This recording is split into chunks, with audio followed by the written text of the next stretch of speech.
Hello and welcome to Thomas Cook's Study Buddy, all about studying abroad series, your go-to information buddy for everything to do with studying abroad.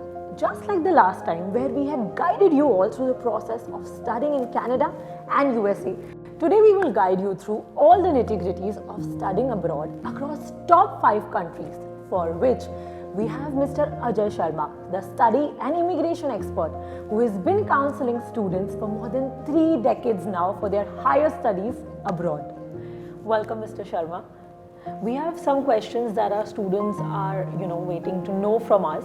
So, to start off, the first country is USA. Yes. And the question is, how has the United States become the favorite destination overseas for Indian students? Well, if you look into the history, USA and UK have really been where it all started from as far as going abroad for studies is concerned. Right. So I think there's a regular flow. For that reason, you could say USA is and has been a favorite destination for as far as Indian students are concerned. Right. Okay, and how should I prepare for the USA student visa?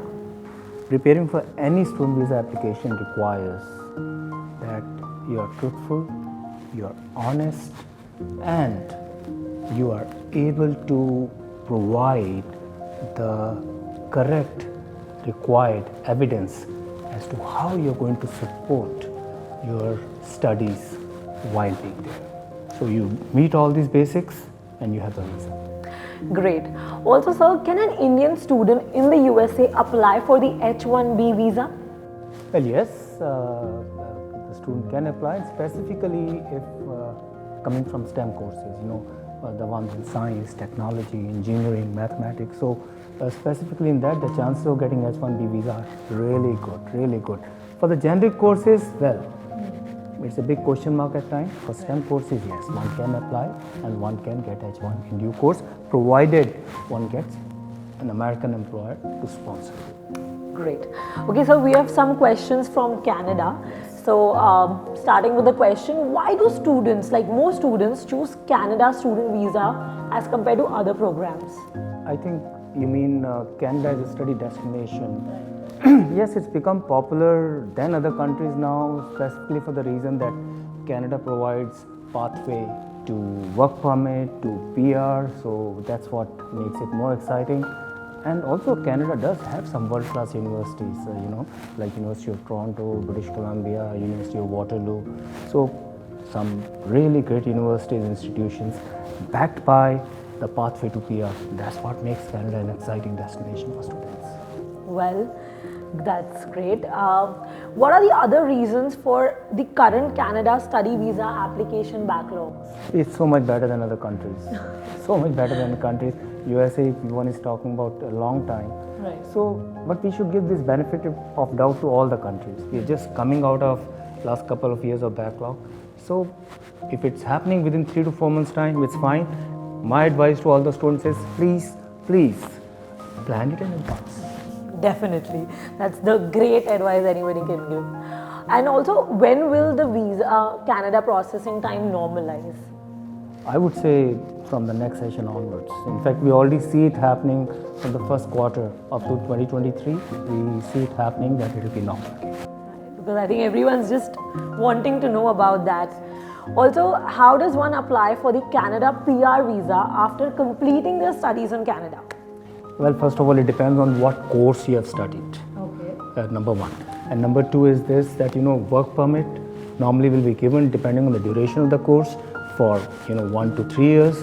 And once you have worked out there for a limited duration, required minimum duration, you can apply for PR status under the Canadian Experience class. But I may add, one very important fact is that experience should be in one of the permitted occupations. Then are the likelihood of chances of getting the PR visa. So you can't be doing any job and get a Canadian PR visa. That's critically important to understand.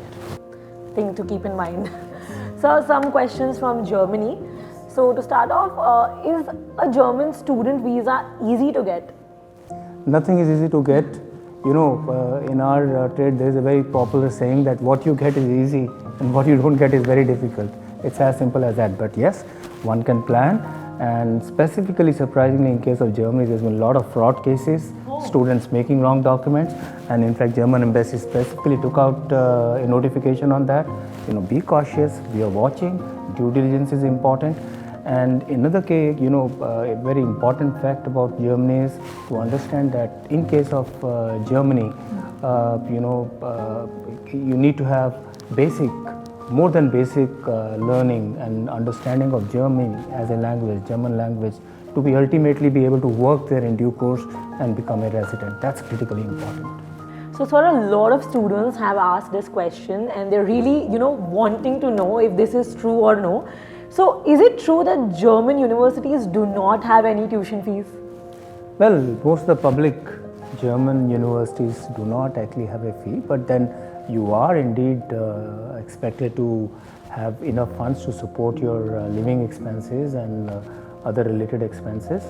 So, all in all, by the time you're through, education in Germany will cost you just a little bit less than studying in Canada or USA or UK. So it's, I think, a misconception that studying in Germany means free of cost, nothing like that. There's no free boarding there. Yeah. Can an Indian student get access to Europe by studying in Germany? Of course, yes. But remember, you must know the German language very well, because that can post-studies lead to blue card, and in due course PR, residency. Initially you start with temporary residency, then you become permanent residence after meeting the requirements, language being one of the key ones. And sir, all questions for Australia. How is Australia for abroad studies for Indian students, and what are the benefits? Well, Australia has been a good destination for some time, and Australia, Canada, New Zealand, all these three countries you keep almost at par in terms of quality of education. Australia also has some great universities, and a certain section of students prefer Australia over others. That's all I'll say. Okay. Also, what are the best cities in Australia for an Indian student to pursue their education? I don't think we should go by the city.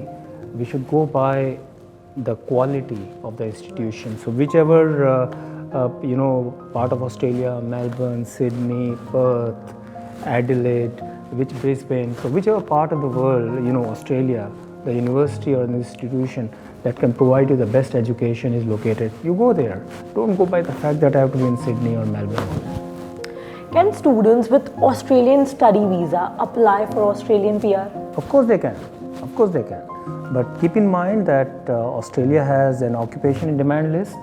So you must ensure that you're doing a job, you get a job in an occupation in which is in the demand list, and then and only then are you likely to have a good chance of getting an Australian PR visa.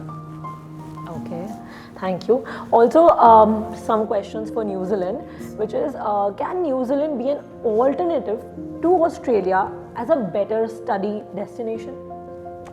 Not really. I mean, both could be, competitive, but New Zealand is comparatively a smaller country, but they have some very great institutions for arts, so perhaps those who are inclined towards arts, music, they could choose New Zealand as a destination. That could be a good idea. And of course, those who love nature, that happens to be one of the most beautiful countries in the world.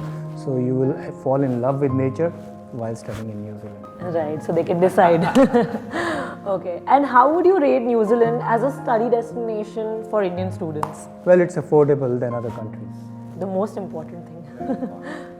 And how to prepare for the New Zealand student visa? It's same, doesn't matter which country you prepare for student visa. Honesty, truthfulness, and ability to support, your expenses towards education. They're the key criteria.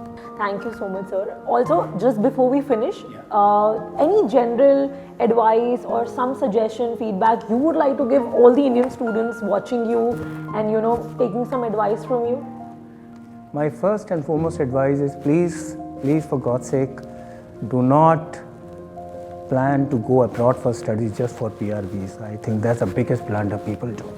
Right. I think make studying abroad, learning through that be your top priority.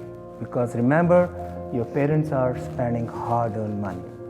So let learning be your first priority, not PR visa.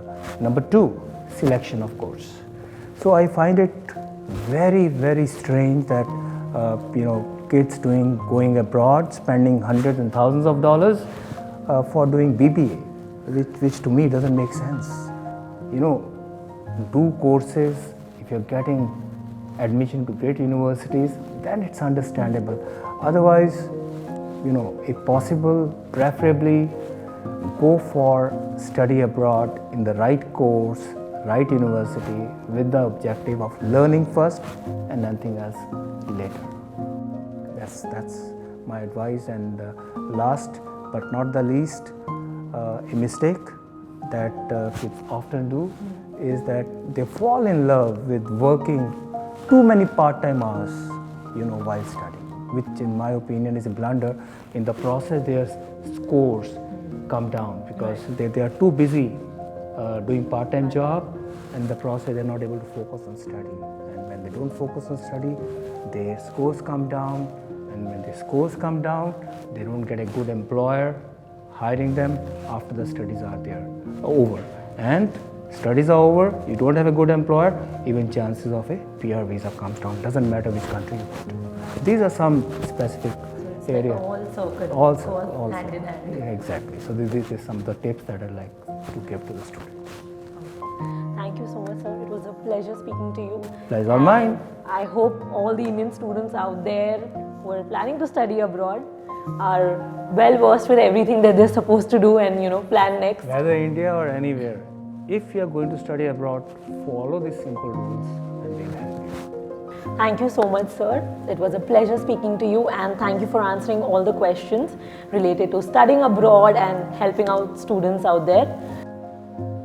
So that was all about today. Hope this video was helpful, and do subscribe to our channel for more such informative content so that you don't miss out on any update.